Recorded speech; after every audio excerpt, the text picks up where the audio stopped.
السلام عليكم، تنتمنى تكونوا كلكم بخير وعلى خير. اليوم غادي نقدم لكم تشكيله من المعسلات المغربيه بريوات وسيجار ومحينشات صغار بالعقده ديال اللوز اللي كتجي معلكه وكتذوب في الفم. شي حاجه يعني زوينه وهماويه ولذيذه بزاف وبطريقه ناجحه 100%. واول حاجه غادي نبداو بها هنايا نحضروا العسل. بالنسبه للعسل عندنا هنايا نص لتر ديال الماء، غادي نضيفوا عليه 2 كيلو ديال السكر سنيده وغادي نحركوا هذا الخليط مزيان. وبالنسبه للناس اللي تيبغيو يحضروا يعني العسل بالطريقه التقليديه بالقوالب ديال السكر، راه غادي نخلي لكم الرابط ان شاء الله في صندوق الوصف. بغيت صراحه انني نخدم معكم بهذا العسل هذا لانه تيتحضر يعني بسرعه، وشحال ديال الناس يعني في خارج المغرب ما عندهمش يعني قوالب ديال السكر، تيجيهم هذا ساهل وناجح 100%، تيجي زوين تيلصق على المعسلات ديالكم. انا بعد ما حركته غادي نضيف عليه 3 ديال الشرائح ديال الليمون وثلاثه ديال البرتقال، 2 عويدات ديال القرفه، 4 الحبيبات ديال القرنفل وجوج وريضات ديال الباديان. غادي نحرك هذا السكر مزيان مزيان تيتخلط ليا مزيان مع المكونات الاخرين. وغادي نغطي الكوكوط وغادي ندير لها الصفاره ديالتها وغادي نحطها على نار تكون متوسطه. غير تصفر لينا الكوكوط صافي غادي نقصوا درجه الحراره على اقل درجه وغادي نخليوها نحسبوا لها 30 دقيقه صافي وغادي نطفيو عليها. هنا ضروري تحترموا يعني التوقيت باش ما يتحرقش لكم العسل، كيشتو راه سادين عليه، يعني خصكم ضروري تحترموا الوقت باش ما يتحرقش معكم.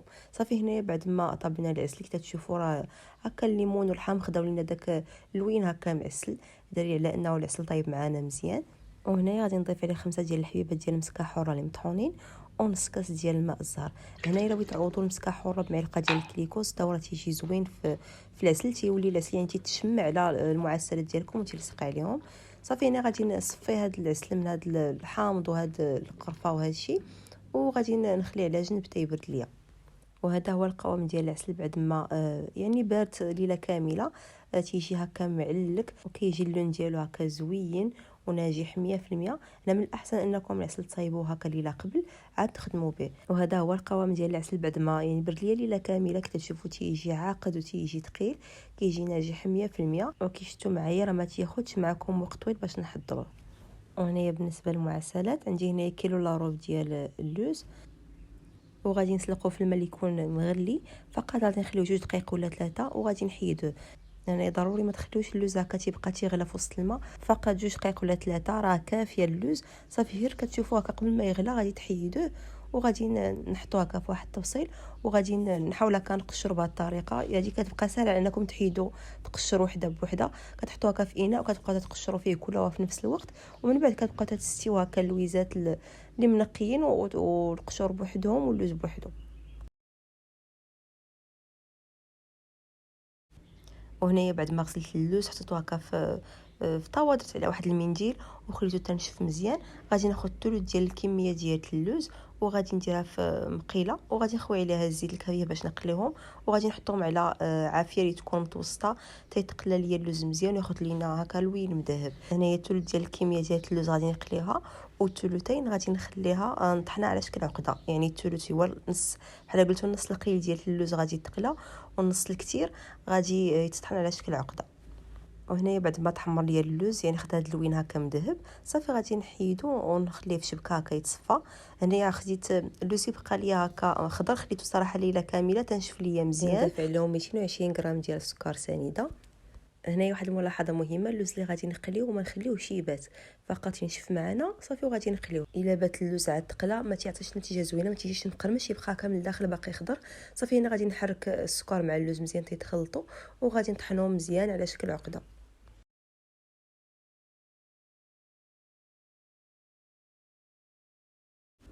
هنا كيشتو بعد ما طحنت اللوز مزيان صافي تيبقى هكا على هذا الشكل هكا معلك وتيبقى تيطلق الندام ديالو.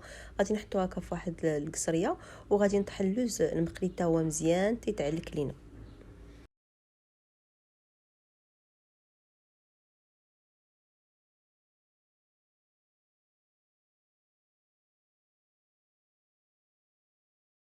هنايا غادي نضيف لهم معلقه كبيره مملوءه جيدا بالزبده وغادي ندلك هاد اللوز ديالي بحال بغيت ندلك الخبز. وهنا اللي بغى يخدم بالعجان يدلك بها اللوز راه حتى هو تيجي مزيان، يعني تيدلك لنا مزيان وما تاخذناش مجهود كتير. صافي هنا تنبقى تندلك العجينه ديال اللوز وكنبقى تنرش في الماء الزهر وتنبقى تندلك في نفس الوقت.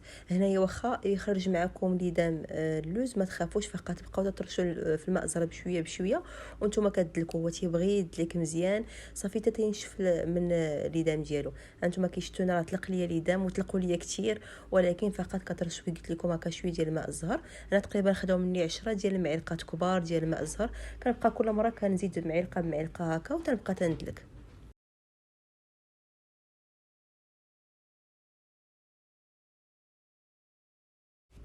انا كي قلت لكم يعني ما تخافوش، واخا يخرج معكم ليدام فقط عطيو يدليك دليك دليك صافي حتى تيتجمع لينا. هنايا راه صافي راه بدا تيتجمع ليا العقده ديال اللوز، صافي شربات الليدام اللي فيها. صافي غادي نضيف واحد شويه تاع الماء الزهر المعلقه الاخيره هنايا. انا كي قلت لكم تقريبا 10 ديال المعلقات كبار اللي دخلوا ليا. صافي حتى تعلك لينا هاد العجينه وكتكون هكا خفيفه شي شويه، ما تخفواش اكثر من القياس، ما تبقاوش تزيدوا في الماء كثير. كي قلت لكم 10 11 المعلقه باركه على عقده يعني كافيه باش تجمع لكم. صافي هنا غادي نجمع هكا العجين ديالي، تنحيد هكا بالسباتول، نحيد هكا الجوانب ونجمعها. نتوما كيشتو راه ما كتلصقش العجينه هكا في سطح العمل، كتجي ناجحه 100% وكتجي هكا معلكه وزوينه. هنا غادي نقسمها على 3 ديال القطع متساويه باش نشكل منها الشكيلات اللي غادي نصايب ان شاء الله ديال المعسلات. وهنايا بالنسبه للشكل الاول غادي نحتاج 30 غرام ديال السكر، 40 غرام ديال الزبده، و 30 غرام ديال الكليكوز، قد الكليكوز قد السكر، والزبده 40 غرام. هنا غادي نحطهم على بوطيه تكون مهيله وندوب هذا الخليط مزيان حتى يذوب ليا وهكا ويتخلطوا لي المكونات كلهم مع بعضهم ينسجموا لنا بهذه الطريقه. وغادي نخويهم مباشره على عجينه ديال اللوز الجزء الاول اللي قسمنا. هنايا غادي ندلكها مباشره وهي باقيه سخونه. غادي نحاول هكا ندخل الخليط اللي صايبنا في وسط العجينه ديال اللوز. صافي ندلكها مزيان يدخلنا الخليط هكا مزيان ينسجم مع العجينه. صافي ونحطوها على جنب، نغطيوها بلاستيكه ونخليوها. هاد الاضافات اللي زدنا ديال على العقده ديال اللوز، يعني عقده اللوز كافيه انها تجيكم يعني معلكه وزوينه، ولكن هاد الاضافه كتزيد تعلكها وكتخليها طريه مده طويله يعني، وكتكون هكا تذوب في الفم. صافي هنا بالنسبه للنكهه الثانيه عندي هنايا سكنجبير طري، عندي 100 غرام ديال سكنجبير طري. غادي نطحنوه مزيان تيولي هكا على شكل عجين. وهنايا في كاسرونه درت نفس المكونات اللي درت في الاول، 30 غرام السكر و30 جليكوز و40 غرام ديال الزبده. غادي ندوبهم حتى هما بنفس الطريقه كي درت في الاول، وغادي نضيف عليهم سكنجبير ومعلقه صغيره ديال قشور ديال الحامض. وغادي نحرك هذا الخليط مزيان حتى يذوب ليا داك السنجبير مع الخليط هكا يعطينا هكا عجين واحد، خليط واحد. صافي هنايا غادي نضيفهم على القسم الثاني من العجينه ديال اللوز وغادي ندلكهم حتى هما مزيان. بالنسبه لهاد السكنجبير الطري راه تيتباع عند المحل اللي تيتباعوا هادشي ديال العطريه وهادشي ديال مستلزمات الحلويات. صراحه كيجي واحد البنه خطيره خطيره في هاد البريوات، كيجيو لذاذ بزاف ومختلفين وكيجيو معلكين صراحه زوينين بزاف. وهنايا بعد ما دلكتها كي تشوفوا صافي غادي نحطها على جنب، غادي نغطيها بلاستيك ونخليها. وهنا بالنسبه للنكهه الاخيره عندي هنا 100 غرام ديال المونغ. ممكن تعوضوه بالمشماش يابس ولا اي يعني نوع تاع الفواكه المجففه اللي بغيتو. غادي نطحنو حتى هو مزيان وغادي ناخذ نفس الخليط اللي خديت في الاول تاع السكر والزبده والجليكوز، غادي ندوبو حتى هو مزيان وغادي نضيف عليه داك المونغ وغادي نحركو مزيان تيتخلط ليا مع الخليط. غادي نضيفو حتى هو على العجين ديال اللوز وغادي ندلكو حتى هو مزيان تيتخلط ليا. انا كي قلت لكم يعني ممكن تستعملوا اي نوع ديال الفواكه جافه بغيتو، كلهم تيجيو زوينين. والمونك صراحه تيعطي واحد النكهه متميزه، ولكن ديروا المشماش ديروا اي نوع بغيتو تيجي زوين بزاف. ولا ممكن فقط تكتفيو ديك التعليكه الاولانيه اللي درنا تخدموا بها يعني شكل واحد راه تجي حتى هي رائعه. صافي هنايا بعد ما دلكتو غادي نغطي حتى ونخلي على جنب. غادي نطلق واحد الكميه من العجين ديال المونغ وغادي نقطعوه هكا قطع هكا شي شرائح هكا طوال. غادي نخدمهم هكا على شكل سيجار، تنخدم بهذه الطريقه باش يجيوني ساهلين.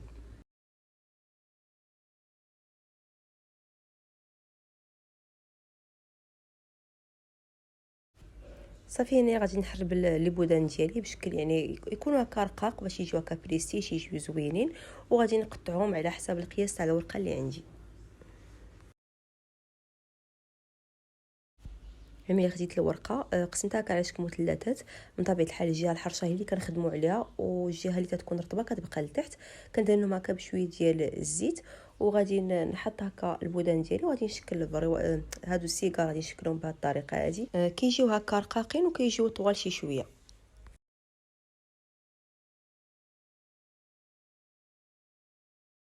وهنا غادي نسد السيجار بالبياض ديال البيض، ولا فقط ممكن نستعملوا خليط ديال الدقيق والماء.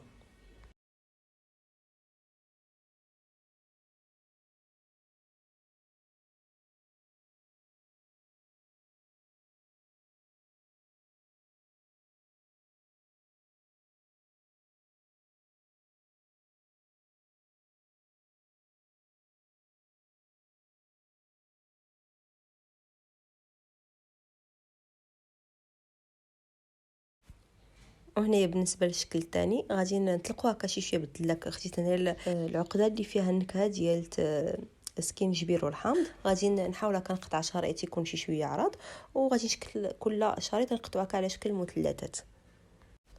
بالنسبه لي انايا هاد الطريقه اللي تنخدم بها، اللي تنطلق بها العجينه تنقطعها، كتجيني سهله باش نشكل البريوات ولا لي سيجار. يعني نتوما اللي تخدموا بالطريقه العاديه تكوروا هكا البريوات ديالكم وتخدموا بهم. يعني شوفوا نتوما اللي تيجيكم ساهل واللي موالفين به. صافي انا غادي نلوي البريوات ديالي بعد ما تندهن الورقه كي قلت لكم بشويه ديال الزيت. وصافي غادي نسدهم هكا بالبيض البيض ولا الخليط ديال الدقيق والماء. هنايا بالنسبه للبروات حين تكونوا كتلويو فيهم ما تزيروش عليهم. يعني نتوما كتلويوهم وكترخفوا عليهم، الا زيرتوهم بزاف تيجيو هكا مدقسين وما تيشربوش العسل مزيان.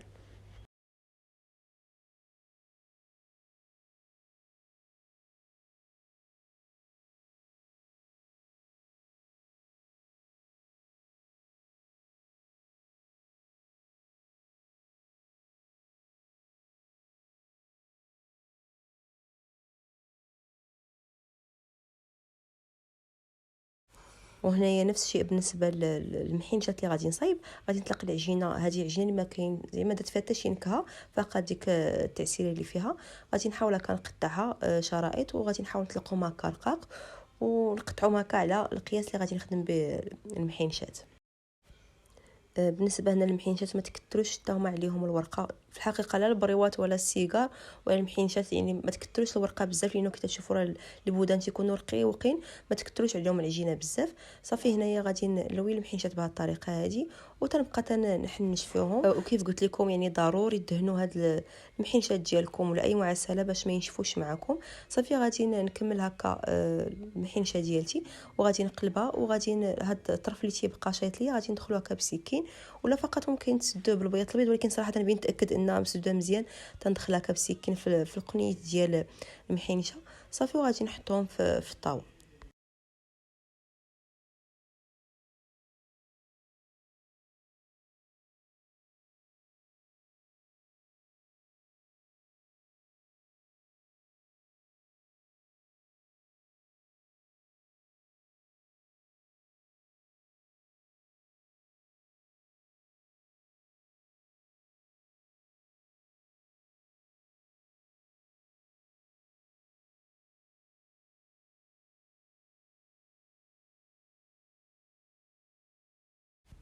وهنايا غادي ندير المحيشه ديالي في الفران يتحمروا وياخذوا هكا داك اللوين مذهب. صافي غادي نطفيهم في العسل وما باقيين سخان. العسل دفيتو واحد شويه، ما تسخنوهش بزاف تجيب الغليه، فقط هكا يسخن يدفى شي شويه. صافي وطفيو فيه المعسلات ديالكم. صافي هنا غادي ندوز باش نقلي البريوات والسيجار اللي عندي. هنا بالنسبه للبروات العافيه اللي غادي تكون يعني مهيله، ما تكونش مجهده، العافيه تكون سخونه من طبيعه الحال. صافي غادي نديروا البروات ديالنا تقلاو، تنبقى تنحركوهم كل مره كنحركوهم هكا باش كلهم تيطيبوا في دقه واحده وتياخذوا لون هكا لون كلهم بحال بحال. صافي هنا البروات ديالي تحمروا كيشتو. هذا هو اللوين اللي تيخرج لينا فيهم. ما تكثروش عليهم الطياب باش ما يتحرقوش ليكم. باقي غادي يشدوا لون اخر مع العسل تيتعسل تيزيدوا يغمقوا. صافي كي قلت لكم غادي نطفوهم في العسل يكون هكا مسخن هي شي شويه. صافي ونخليوهم على جنب. هنا ضروري تخليو البريوات والسيجار تينشفوا معكم مزيان عاد تقليوهم. صافي هنا غادي ندوز باش نقلي السيجار ديالي. صافي تنبقى تنحركو حتى هو نفس الشيء بحال البريوات حتى يتحمر ليا كل هو تياخذ نفس اللون وتيطيب في نفس الوقت. صافي هذا هو اللوين بعد ما تحمروا ليا. غادي نطفيهم في العسل. هنايا بالنسبه للعسل غادي نخلوهم هكا يباتوا ليله كامله في العسل حتى يتشربوا داك العسل مزيان، وتيتعسلوا تيشربوا داك العسل تيجيو يعني معلكين بداك العسل. هنايا النهار الاخر بعد ما صبحوا البريوات يصبح داك العسل هكا معلك فيهم، صافي غادي ناخذ واحد الكسكاس ولا صفايه وغادي نقلب فيها هاد المعسلات كلهم ونخليهم يتقطروا مزيان حتى يتقطروا هكا من العسل على خاطرهم.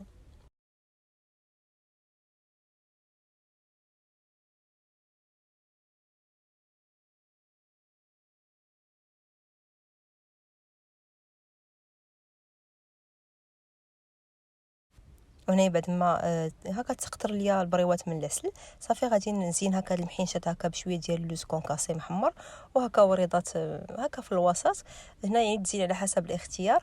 صافي وهنا بالنسبه للبريوات زينتهم هكا بشويه ديال اللوز ايفيلي وشويه ديال الوريقات ديال الذهب. وبالنسبه للسيجار اللي درت فيه المونك هكا زينتو بشويه ديال الوريضات هكا سيشي. تتبعوا هكا عند مول لوازم الحلويات. يعني ممكن تزينوهم باللي يعجبكم واللي عندكم طبيعه الحال. فقط جربوا هذه الوصفه راه كتجي جديده بزاف. انتم شوفوا لي التعليكه تيجيو ولادهم معلكين تيبقاو مده طويله وهما هكا معسلين تيبقاو فتين ورطبين، تيجيو ولا اروع، تيجيو يعني شاربين العسل تيبقى فيهم داك اللمعان ديالهم. وبالنسبه لهاد البريوات اللي بغيتو تحتفظوا بهم هكا في المجمد، فقط غادي ديروا طبقه من البريوات ولا من السيجار وتغطوهم هكا بلاستيك غذائي وتعاودوا ديروا طبقه واحده اخرى باش هكا حيت تبغيو تجبدوا المعسل ديالكم تجبدوا يعني القياس اللي بغيتو وتتبقاو محتفظين بداكشي اللي بقى في المجمد. كنتمنى انكم تجربوا هذه الوصفه، صراحه كتستاهل التجربه. كيجي ولاد معلكين كيذوبوا في الفم. وهنا غادي نكون وصلنا للنهايه ديال الفيديو ديالنا. ان شاء الله نلقاكم في الفيديو القادم. كنشكركم بزاف على التعليق ديالكم والتشجيعات ديالكم. بسلامه عليكم.